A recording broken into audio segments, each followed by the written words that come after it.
Bom dia. Jeremias 3, livro de Jeremias, do profeta Chorão, capítulo 3. Se um homem se divorciar da sua esposa e depois da separação ela casar-se com outro homem, poderá o primeiro marido voltar a ela? Porventura não estaria totalmente profanada esta terra? É tu que te prostituíste com inúmeros amantes e agora queres voltar a mim? Questiona Deus. Vamos entender isso aqui antes que as pessoas venham fazer confusão.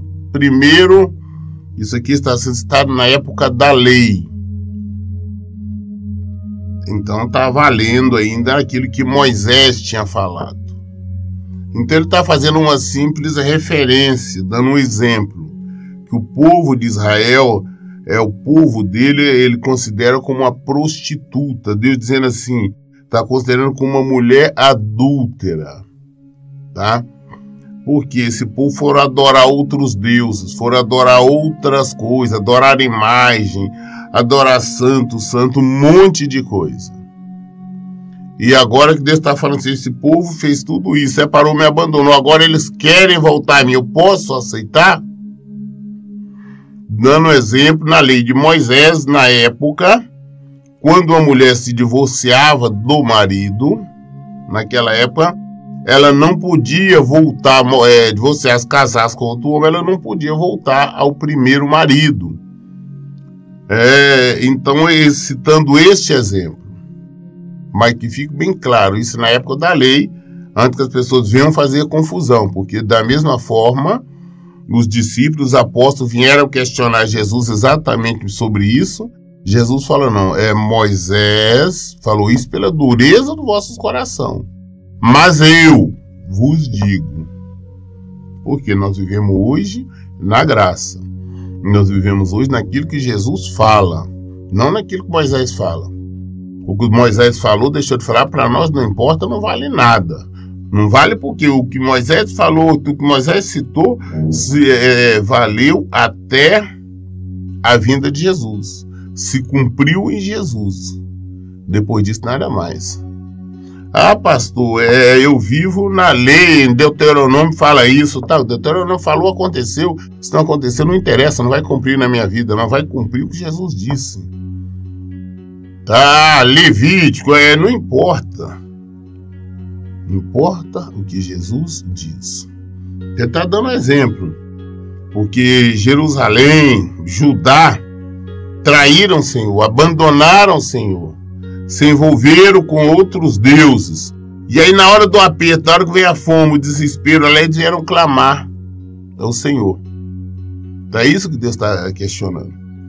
Assim como nós, às vezes tem muita gente que é cristão, se converteram, se batizaram, é do Senhor, mas de repente vai para o mundo. Vai, se desvia, como veio muita gente falar, não, eu sou cristão, mas eu sou desviado. Como existe isto? Então, quando você está desviado, você não, eu era aqui, depois voltei para a igreja católica, ou para o espiritismo, ou não fui adorado, eu fui para o mundão. Aí você quer, Deus, me ajuda de novo. Então seria mais ou menos isso que Deus está questionando. Você se envolveu, se prostituiu, abandonou o seu. Será que você pode voltar para mim novamente? Ele não está dizendo que não pode voltar, ele está fazendo uma pergunta. Deus está fazendo. Versículo 2 ele diz, levanta os teus olhos para os campos e montes e diz, onde não te deitaste, nos caminhos te assentava, esperando para emboscar teus pretendentes. Agiu como os árabes, beduínos e nômades no deserto. Manchaste a terra com tua prostituição e impiedade. Por este motivo as chuvas fortes foram retidas. Nem mesmo as chuvas da primavera vieram sobre ti. Contudo, assumes a postura de uma prostituta e assim não te demonstra qualquer vergonha ou rubor em teu rosto. Ora, não foste tu que acabaste de me chamar Abba Pai, amigo da minha juventude? Ficará, pois, irado contra mim para sempre? Guardará este ressentimento até o fim? Falaste deste modo, contudo, segues cometendo todo o mal de tuas paixões e desejos.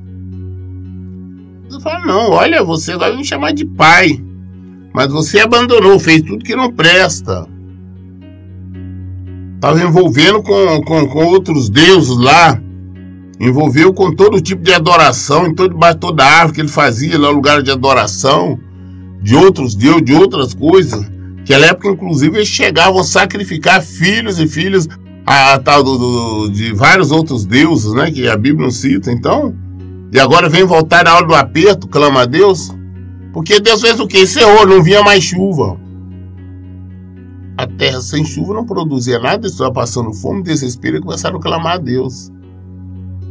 Por que não pediram a porcaria desses deuses dele, esses santos, para fazer alguma coisa? Não, é na hora do aperto, volta para Deus. Assim nós temos hoje. Eu vejo pessoas em todo tipo de religião, mas quando a coisa complica, não, vou pedir oração aos crentes, vou na igreja evangélica, vou pedir uma oração. Vou pedir oração de um pastor. Não tem que buscar porque a situação está complicada, mas só vem em busca de socorro, depois volta para a religião dele, porque a religião dele dá liberdade de praticar todo o erro, de todo o pecado, viver a rebelia. Então, a mesma coisa está acontecendo. Nós temos que entender o que o Senhor está falando. Será que Deus vai nos aceitar? Nós ficamos de brincadeira. É brincar com Deus. Não, eu servir o Senhor eu não quero. Quero ver do meu jeito. Mas quando a coisa fica difícil, a fome, o desespero, a enfermidade, a desavença, o divórcio, a separação, os vícios, a todo tipo de destruição bate. Aí clama a Deus, ô Deus, me ajuda, me socorre. Não, agora eu vou buscar a igreja, eu vou buscar Deus, vou servir o Senhor por causa deste e daquele problema. Por que eu não estava lá? Assume a postura mesmo, já que está no mundo, Deus fica por lá. Resolva os seus problemas por lá. Aí no desespero vem buscar Deus. E aí mais, e muitas pessoas querem não, só porque eu voltei agora, Deus tem que me atender na hora. Não vai atender. Vamos se converter primeiro, sem conversão legítimo não tem socorro de Deus, não. Que brinca demais com a palavra de Deus. Deus está chamando a atenção do povo de Judá. Durante o reinado do rei Josias, Deus, o Senhor, me revelou. Viste que fez Israel a infiel? Ela se dirigiu a toda colina e monte elevado, e sobre toda árvore frondosa se prostituiu. Quando está falando aqui prostituição, não está falando exatamente do ato de relação, mulher do ato não é relação sexual, é a prostituição, é o mesmo que o adultério, é abandonar o Senhor, porque nós, o povo Israel, era a noiva de Cristo, era o povo de Deus. Este povo abandonou, foi adorar outros deuses, foi adorar outras porcarias, fazia o lugar de adoração embaixo de árvore, aquelas árvores grandes, eles ficavam ali fazendo os seus trabalhos. Então é por isso que Deus fala, debaixo de toda árvore frondosa, vocês estavam se prostituindo. Mas a prostituição, apesar que tinha alguns prostitutos culturais. O que é esses prostitutos culturais? Que eles adoravam os deuses deles fazendo sexo. Homem com mulher, sendo casado ou não, naquela orgia. Uma verdadeira orgia. Então, diante do suposto Deus deles. Então, Deus está falando aqui exatamente dessa prostituição, desse adultério. Você abandonou o marido verdadeiro, abandonou o noivo, abandonou o Senhor e foi envolver com outras coisas. Então, Deus está mostrando isso. Nós temos que nos ater à palavra de Deus para não sofrermos, evitar o sofrimento e depois tá pedindo, Senhor, misericórdia, Senhor, me ajuda, Senhor, socorro. Tem que ter cuidado. Eu então me dizia, depois de ter feito tudo isso, ela voltará para mim? Mas ela não retornou. Judá, sua irmã traidora, observou o que se passava. Ela viu também quando entreguei a infiel Israel uma certidão de divórcio e a mandei embora por causa de todos os seus adultérios. Contudo, Sua irmã Judá, a desleal, não teve qualquer receio e também se entregou à prostituição. Primeiro, quem começou, descambou para o pecado foi Israel. Na época foi dividido ali, reino do norte e reino do sul. Na época, desde que Jeroboão ficou com a maior parte, e Roboão, que era filho de Salomão, neto de Davi, ficou com a outra. Então, o que ocorre? A primeira a se prostituir foi Israel. Israel, na época de Jeroboão, foi feito um bezerro para adorar. O povo falou: isso aqui é o seu Deus, vocês não têm que ir a Jerusalém adorar, não. Porque quem estava comandando na época de Jerusalém, reinando sobre Jerusalém, Judá, era Roboão.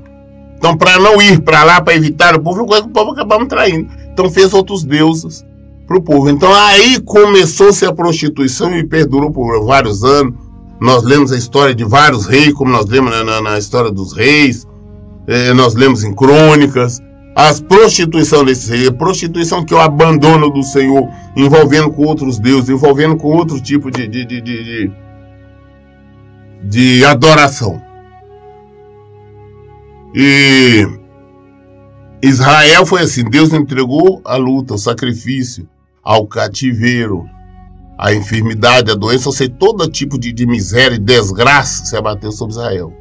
Mas mesmo vendo isto, Judá também foi pelo mesmo caminho. Porque era para Judá, que também era o povo de Deus, que simplesmente foi dividido ali, era para ele estar vendo o que está acontecendo com Israel e não ir no mesmo erro. Mas também uma parte de Judá fez, se prostituindo, se envolvendo com falsas adorações.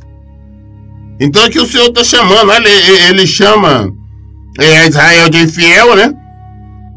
Durante o reinado do rei Josias, Deus, o Senhor, me revelou: visto que fez a Israel infiel, ela se dirigiu a toda a colina e monte elevado sobre toda a árvore frondosa e se prostituiu. Eu então me dizia: depois de ter feito tudo isso, ela voltará para mim, mas ela não retornou. Judá, sua irmã traidora, observou o que se passava. Ela viu também, quando entreguei infiel Israel uma certidão de divórcio e mandei embora por causa de todos seus adultérios. Contudo, sua irmã Judá, desleal, não teve qualquer receio e também entregou-se à prostituição. Deus, o que é essa certidão de divórcio? Deus entregou Israel para ser destruído. Deus permitiu que viesse a fome, a miséria, a seca. Permitiu não, Deus enviou. A seca, a miséria, a morte, a doença, a enfermidade e o cativeiro, por causa da desobediência. Mas Judá, vendo tudo isto, também não ficou firme no Senhor, também se descambiou, também foi para o mesmo caminho. E também nós sabemos da história que ela também sofreu, também foi para o cativeiro, também morreram, também sofreram. Nós, da mesma maneira, nós estamos vendo as pessoas no mundo sofrendo com todo tipo de problemas. Mas às vezes nós cedemos, concordamos com o pecado, concordamos com o erro, aceitamos alguma coisa e não entendemos por que o problema está vindo. Não entendemos por que as lutas estão vindo. Não entendemos por que as dores estão vindo. É porque nós abandonamos o Senhor, nós fomos para o pecado. E por agir com desprezo e leviandade em relação à moral, Judá igualmente contaminou a terra, cometendo adultério com ídolos de pedra e madeira. A prostituição se prostituiu, foi se render, adorar a ídolos de madeira, de pedra, todo tipo de imagem.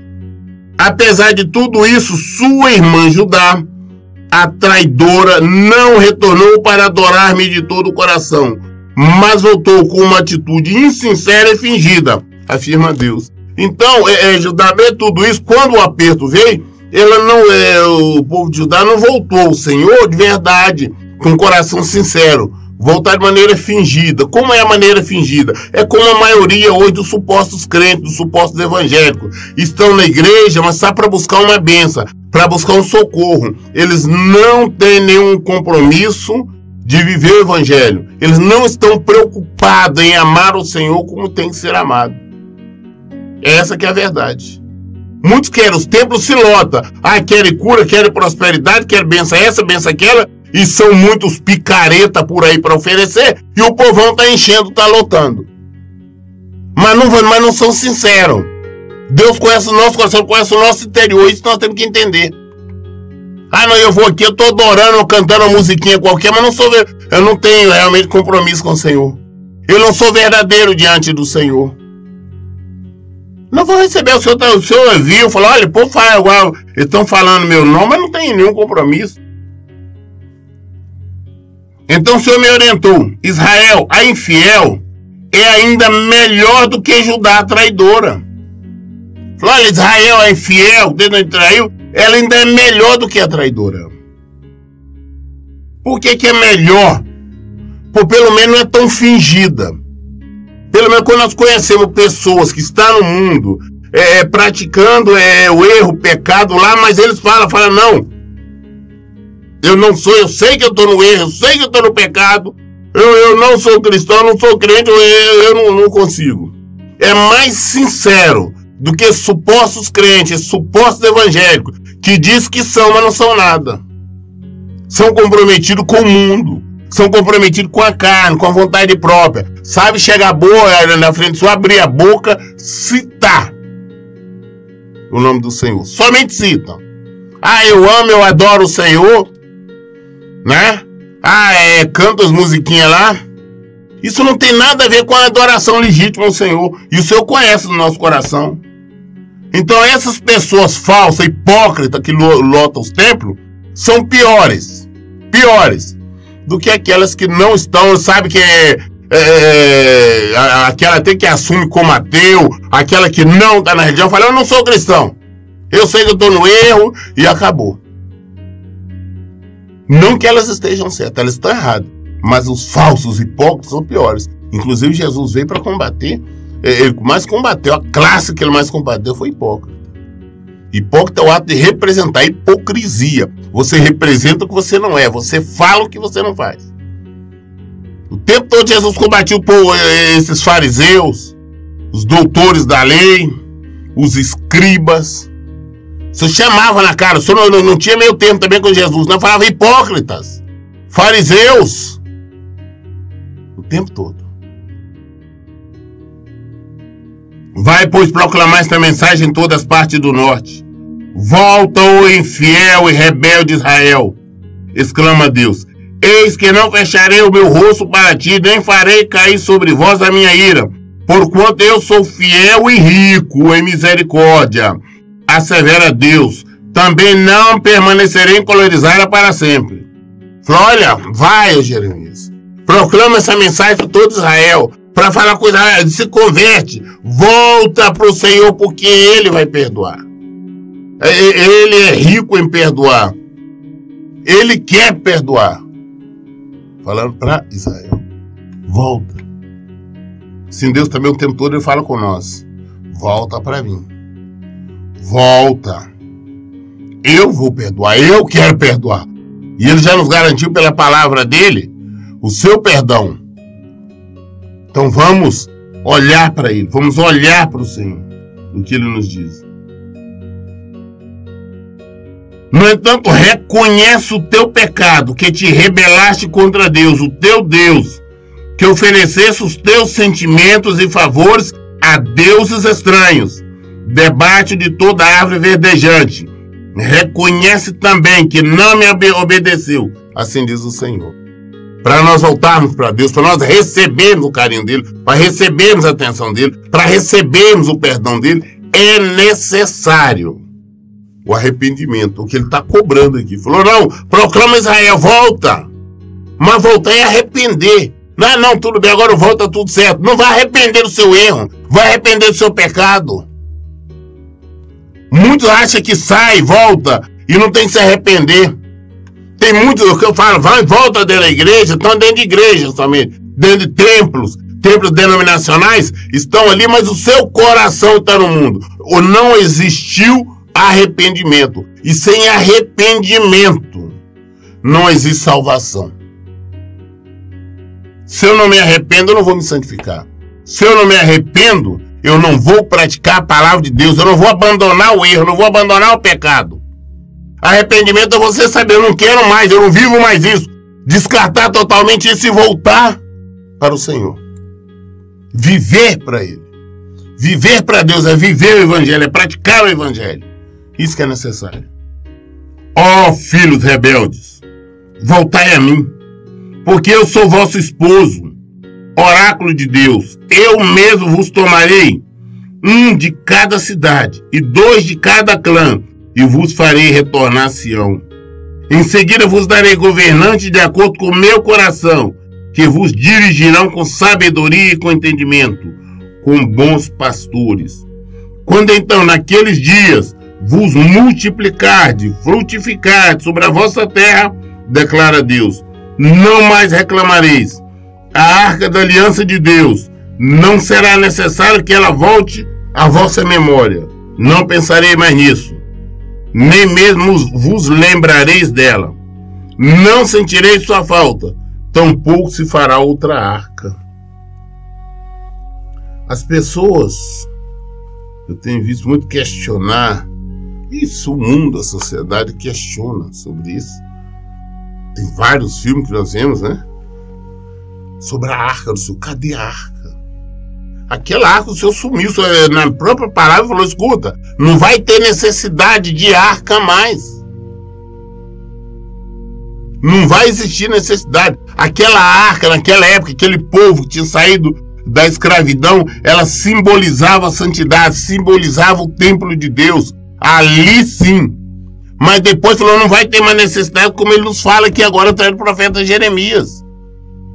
Não, vocês nem vão lembrar de Arca da Aliança. E infelizmente hoje nós vemos um bando de pessoas, de denominações, de pastores, que anda fazendo arcas, tipo modelo de arca, para fazer campanha, para tomar dinheiro. E o povão adorando.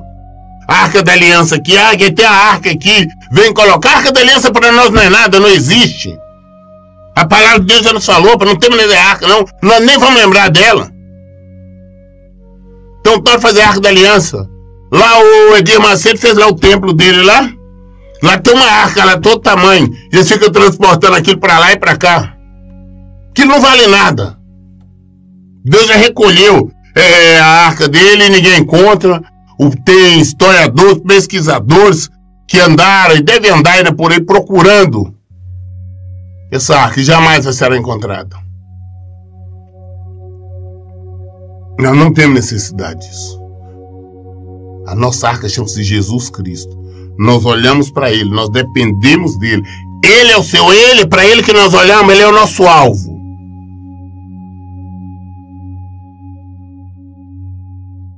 Quando então naquele dia vos multiplicar e frutificar sobre a vossa terra, declara Deus, não mais reclamareis. A arca da aliança de Deus, não será necessário que ela volte à vossa memória. Não pensareis mais nisso, nem mesmo lembrareis dela. Não sentireis sua falta, tampouco se fará outra arca. Mas tem um bando de religiosos aí, uns falsos crentes, falsos pastores, falsos profetas, fazendo a arca aí, apresentando o templo, e um povão analfabeto de Bíblia, adorando uma arca, adorando uma coisa errada e enchendo ali de dinheiro. Só isso que a gente vê por aí. O povo deveria ler mais a palavra de Deus, conhecer mais a palavra de Deus.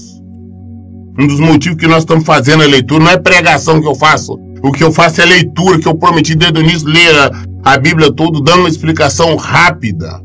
Porque se eu fosse fazer pregação diariamente, ia levarmos muitos anos para ler a Bíblia. Se as pessoas procurassem conhecer, não seria tão idiotas de estar adorando coisas erradas.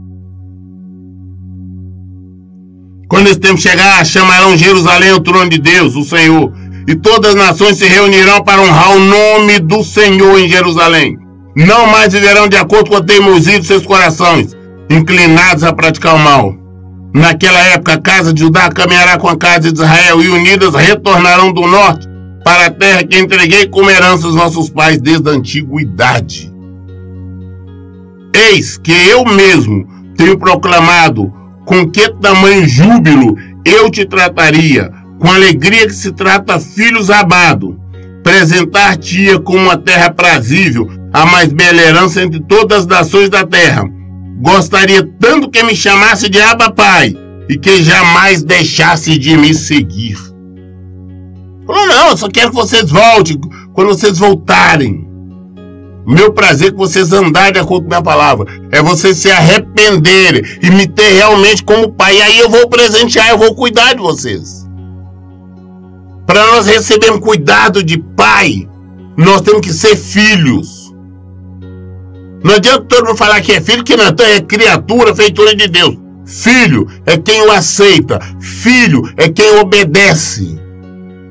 Quando nós estamos obedecendo, vivendo em conformidade com a palavra de Deus, aí sim, somos filhos. Isso é ser filho. Fora disso, não. Entretanto, como uma mulher que trai o marido, assim tu tens agido de modo todo infiel para comigo, ó comunidade de Israel, palavra de Deus. Deus falou, não, você tem sido como uma mulher adulta, uma mulher que trai o marido, você tem me traído o tempo todo. E todo mundo que está vivendo a rebeldia da palavra de Deus, conhecendo ele, é como uma prostituta, é como uma mulher adulta, está traindo a Deus, está traindo o pai, está traindo o marido, está traindo o noivo. Todos que vivem de maneira errada. É isso que a palavra do Senhor nos fala. E por tal motivo, vai receber o devido castigo de mulher adulta, de prostituta, de infiel. Agora um grito foi ouvido por todos, e vem dos altos montes. São as muitas lágrimas, o lamento e a súplica dos filhos de Israel, porque sabe que perverteram os seus caminhos, e que esqueceram de Deus, o seu Deus. Vai, filhos rebeldes, voltai, filhos rebeldes. Eis que eu mesmo os curarei da sua obstinação para o mal. Ao que o povo exclama, sim, eis que voltamos a ti, porquanto tu és Deus, o Senhor nosso Deus eterno. Na verdade, toda a prática idólatra e frenética no alto das colinas e o murmúrio nos montes é um total engano. Com certeza, só em Deus, o nosso Deus, está a salvação de Israel. Desde a nossa mocidade, Baal, o Deus da vergonha, tem devorado o fruto do trabalho dos nossos antepassados, as nossas ovelhas, bois, os seus filhos, as suas filhas. Deitemo-nos, pois sobre a cama da nossa vergonha, e a humilhação nosso cobertor. Sim, pecamos contra o Senhor, nosso Deus, tanto nós como os nossos pais, desde a nossa juventude até nossos dias, e de fato não temos obedecido a Deus, o nosso Deus. Eu vejo muito, a gente escuta muitas pessoas falar, não, eu estou nessa religião porque meu pai, meu avô, meu bisavô, meu pai, minha mãe, por aí fora vai. Tradição, e daí? Então está na hora de mudar. Se você conhece a verdade, vem para a verdade. Se você conhece a luz, você tem que sair da escuridão. Ah, não, mas quero continuar adorando animais. Nós temos livre-arbítrio, nós temos escolha. Quer continuar, que continue. Mas saber que você escolheu o caminho das trevas, da escuridão, o caminho da morte. E com certeza, se você não se converter ao Senhor, não vai ter escapatória. Eu vejo pessoas sofrendo em desespero, mas não querem abandonar as trevas. Estão servindo a demônios e não querem abandoná-los. Por isso a destruição vem em toda forma, de todas maneiras. Temos que aprender, temos que nos arrepender. Não é só vir de boca, não. É nos arrepender. Pessoas têm vindo buscar só, não, porque eu estou nesse problema, eu vou lá buscar uma oração dos crentes, uma oração dos evangélicos. Só querem aquela oração. Querem receber uma bênção, mas não querem se arrepender. Não querem se converter. Nós lemos hoje Jeremias 3. Concluímos. Amanhã, querendo Deus, nós daremos continuidade a partir do capítulo 4. Toda explicação está aqui. Todas as dúvidas nós esclarecemos aqui. Toda resposta está aqui. Por isso que em todo tempo eu falo, gente, leiam e pratiquem a Bíblia. Que Deus abençoe. Tenha um bom dia.